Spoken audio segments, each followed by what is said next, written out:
Hello, আসসালামু আলাইকুম। আপনারা যে কলসটা দেখতে পাচ্ছেন, এটা হচ্ছে আমার ছোটবেলার একটি খেলনা। তো অনেক পুরনো, আমার সেম এইজের। এটা আমার নানু আমাকে ছোটবেলায় কিনে দিয়েছিল। তখন আমি অনেক ছোট ছিলাম। ছোট সময় এটা দিয়ে খেলতাম আরকি।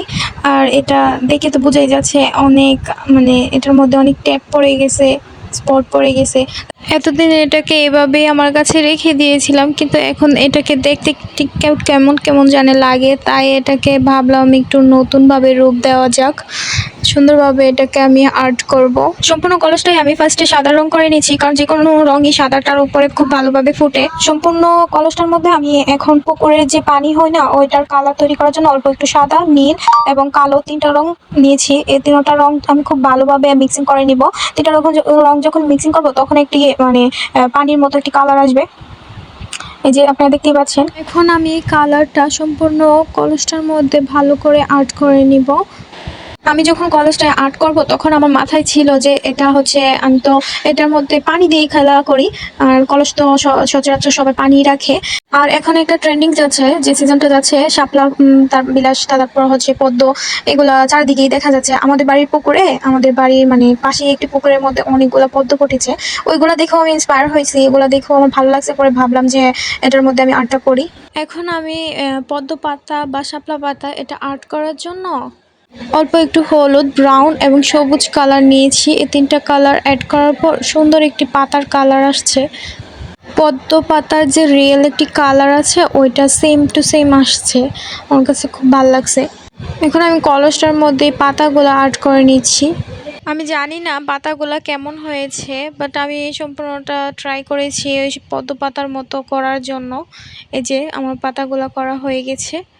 এখন আমি এই পাতাগুলোর মধ্যে পদ্ম পাতায় যে দাগগুলা থাকে ওইগুলা আমি সুন্দরভাবে দিয়ে নিচ্ছি। সম্পূর্ণ পাতাটায় যেন একটা পাতা, পদ্ম পাতা বোঝা যায়। এই তো দেয়া হয়ে গেছে। পাতার শেপটা বোঝানোর জন্য আমি পাতার চারপাশে কালো কালার দিয়ে আর্ট করে নিচ্ছি। এই তো আমি সম্পূর্ণ পদ্ম পাতার মধ্যে চারপাশে কালো কালারটা দিয়ে আর্ট করা হয়ে গেছে। এখন আমি সেম কালো কালার দিয়ে আর কি পানি অ্যাড করব। পানির যে ঢেউগুলো আছে ওইগুলা যেন পদ্ম পাতাগুলো পানিতে ভেসে আছে এটা বোঝার জন্যে চারপাশে এভাবে ঢেউর মতো করে দিয়ে দিয়েছি। এখন আমি হলুদ কালার দিয়ে পাতাগুলার মাঝখানে অ্যাড করে দিব, যেন পাতাগুলা আরো সুন্দর লাগবে। এই তো সম্পূর্ণ পাতাগুলোতে ইয়েলো কালার দিয়ে দিয়েছি। এখন আমি শাপলা আর্ট করে নিব। এই তো আমি তো একটা আর্ট করে দেখিয়ে দিয়েছি। এগুলা খুব সুন্দর করে শাপলা। আমার মনে হয় যে পদ্ম তো এমনিতে গোলাপি কালার হয়ে থাকে, আমার কাছে ভালো লাগছে সাদা কালারটাই।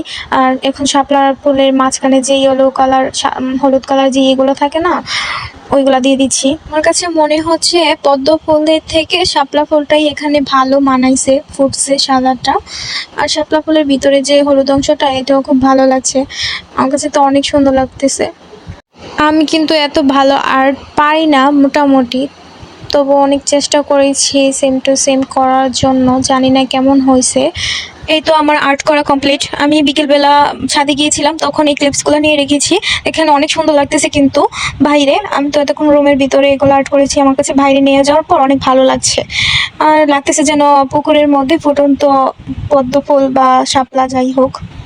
আমি সম্পূর্ণ রকমের চেষ্টা করেছি সুন্দর করে করার জন্য। আর ওই যে পুকুরটা দেখতেছেন না, এটা হচ্ছে আমার বাড়ির পাশেই পুকুরটা। এটার মধ্যে আমি আপনারা দেখতে পাচ্ছেন কিনা জানি না, এখানে অনেকগুলো পদ্ম ফুল ফুটেছিল। আর এটা থেকে আমি দেখে মানে আমার কাছে ভালো লাগছে, তার জন্য আমি ভাবলাম যে কলসটার মধ্যে এটাই আর্ট। আর আপনাদের কাছে আর্টটা কেমন লেগেছে কমেন্টে অবশ্যই জানাবেন। সবাই ভালো থাকবেন। আল্লাহ হাফেজ।